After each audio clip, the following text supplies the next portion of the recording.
Hi, today with our Business Spotlight interview, we're with Louise Lonergan of the Lonergan Group.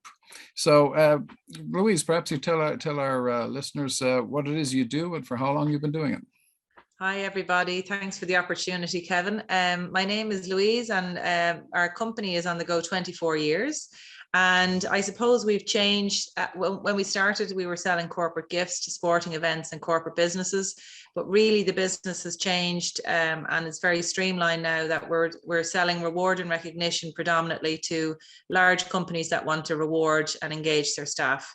You'll have heard plenty about the Great Resignation. It's a big problem for companies up to board level now. It's one of the most important at the board. And the other side of it then is that we also do gifts for customers, so for people's customers, so like loyalty programs to power up their pipeline basically. And I suppose COVID really accentuated the fact that it's very difficult for bosses to go around to all their staff clapping them on the back and telling them they've done a really good job. It's really difficult to bring the company values and the core values of what the company want to achieve. So this is a really clever way of delivering the message directly to the staff member. And the other thing was obviously sales reps weren't able to get out and about. They weren't able to see their customers. Like really logistic problems, like the fact that they may not have had mobile numbers because the staff were now not in the building anymore. They may or may not have had emails, and if you remember, we were actually flooded with emails. So the kind of way we used to communicate before became like a bottleneck. So gifts being delivered, obviously ethically done, being delivered to customers' doorsteps again was a really good loyalty piece, and it works out very well for companies. Fantastic. That's great, and it's a very topical subject now these days. And I know in our case, we've, it's every client we have, it's an issue, but large and small. Yeah. So, who would you say is your best customer, Louise? Well, people like Pfizer and those kind of companies, always like Irish Rail. They've always been the top ones, but what we're actually finding, the new trend, what we're finding is that it's more the kind of consultancy based companies. So the Jacobs, the Covalent, those kind of guys, the Ergo. So what's happening is, because the Great Resignation is such a huge issue, the bigger companies like the MSD and the Mercks and those kind of guys are outsourcing to the Jacobs of this world, for example, and then they are looking for an end-to-end solution of how to do this, and that's where it comes to us then. So basically, whether it's Covalent or Jacobs or whatever, they come to us and they tell us this is what we're trying to achieve.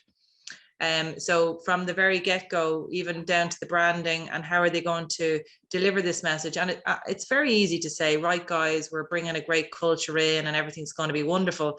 But until you actually start putting, signage up and having these meetings and giving the gifts. And I always say the gift is actually the vehicle to deliver the message.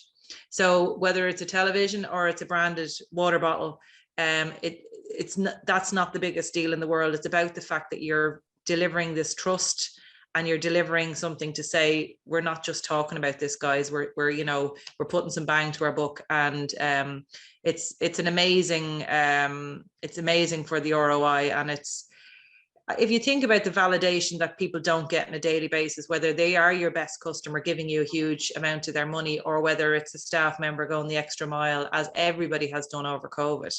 So, yeah. Fantastic. Okay, brilliant spread there. Well, I think you may have covered it, but were there any business changes, like in your own business, that you would consider that COVID-19 made necessary? Thank goodness, Kevin, we had already started this remote working.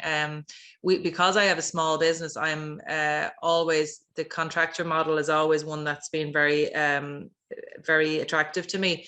So I already had bookkeepers and stuff working remotely, and even the likes of the sales calls, we had already started delivering them on Zoom.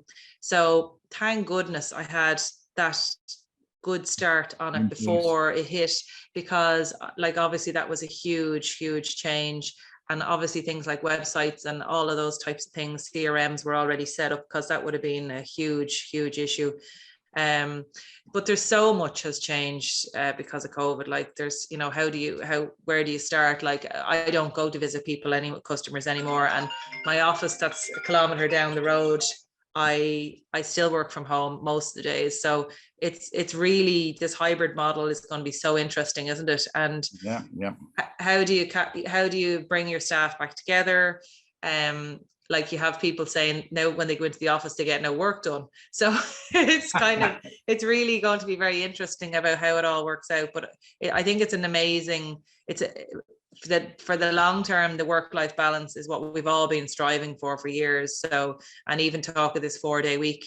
So it's very interesting what will happen next, I think. Yeah, well, I think again you may have covered it, but you know, of all the actions you've taken because of the pandemic, you were kind of well prepared for it. So what are the some that will remain part of your business? You know, that you've taken steps beforehand. You're going to continue with that, I suppose. The work-life balance you mentioned. You see yourself where you don't visit clients now at this stage. Is that correct?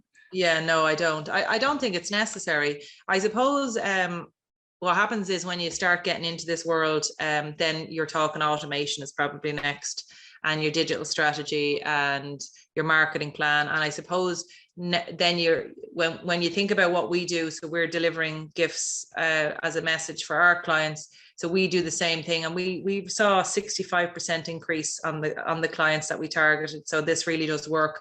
But also, as well as that, you kind of see the fact that you don't necessarily have to be out in front of people yourself. So how else can you do it?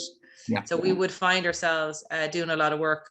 We would have a constant SEO, Google ads are more featured, but also how else can we attract people? Because I suppose the interesting thing that happened to us through COVID is we diversified very quickly into PPE, because customers like Bus Éireann were crying on the phone saying they couldn't get hand sanitizers. Right. You know, their people couldn't go to work.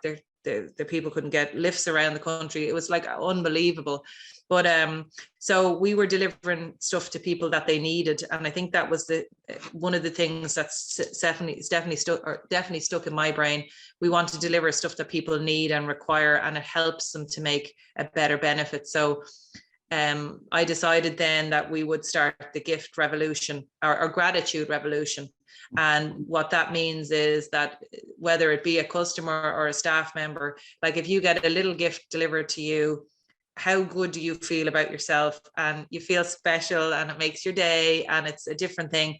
And you're opening it in front of your kids, and your kids are like, why am I getting this present? So you go down to coach the GAA then at nighttime, and you're in a happier space. So we really do think what we do, even though it's a tiny little thing, can make a serious impact on people's lives. Absolutely right, 100%. Couldn't agree more. And what would you say is the biggest learning you've had since you've been a business owner? Jesus, how long have you got? You just look, it's just about, I just think it's like a roller coaster. And I think if you are an entrepreneur, you need to love challenges. And the kids that I take from Maynooth College, the interns, are always the product developers. And the reason I love their attitude is everything is a problem. Right. So when you come to the table with everything is a problem, it's not a shocker. And it's like, okay, so how are we going to fix this? And I think that if everybody had that kind of attitude in life, because no matter what happens, whether you're trying to rear your kids or whether you're trying to get your car to go, there's problems in everybody's life daily. So right. I think if you come at it with that kind of attitude, that it's, you know, it's not a surprise, and it's just about plan B and C and which is the best plan. And then I suppose if you are going to make mistakes, so try and make clangers small ones. And then when you make the clangers, try and make the small ones not happen again, you know. So it's easy sitting where I am after 24 years, but when you're new to business, it is difficult. So I do think that when I was younger, I probably was I definitely still take risks, and I would recommend it, but I think try and make them calculated. Yeah. You know, I probably wouldn't have done my homework. I would definitely do my homework on a lot of things now. Fantastic. Okay. Any offers you want to include in the newsletter? Well, we would be delighted to hear from anybody, and our friendly team are like, we work to budget, so it's not even about offers, but we can deliver all around the world or within Ireland. The whole thing about us, more than money, is the fact we take the pain away. So somebody comes to us and says they want 25 hampers, they want personalized mugs or water bottles or chocolate bars or whatever. We do all the work for you. So I'm sure we can offer you a good price. And if there is companies out there thinking about should they reward their staff, 70% of companies know they should do it. There's 30% that aren't doing it that know they should do it. And it doesn't have to cost a lot of money. This is the whole point. So you don't have to spend a fortune. What we're saying now is this should become like the new VHI that you pay for your staff members. It's supposed to be 1% of their salary. So if you have somebody on 30 grand, that's 300 quid a year. The small payment scheme is 500. So if you spend 50 quid on 4 quarters of the year on a staff member, that's it.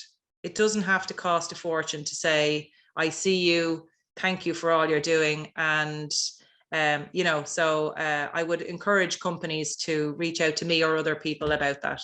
Fantastic. Okay. And maybe just to finish up there, Louise, what is most inspiring to you today?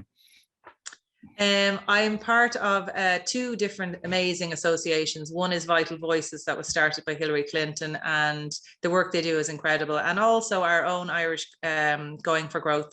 Paula is the lady that runs it, and she's incredible. And then I'm surrounded by women like Louise Phelan, ex-PayPal, and Margot Slattery.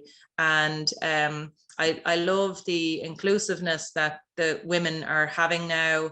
I love the fact that women are being brought into boards, and I think it's trailblazers like that that are really that are ahead of me, and hopefully I can influence and help the people coming up, the girls coming up after me. Fantastic. Listen, Louise, that was great. Really appreciate the time you've taken. So that's Louise Lonergan from the Lonergan Group in our Business Spotlight today.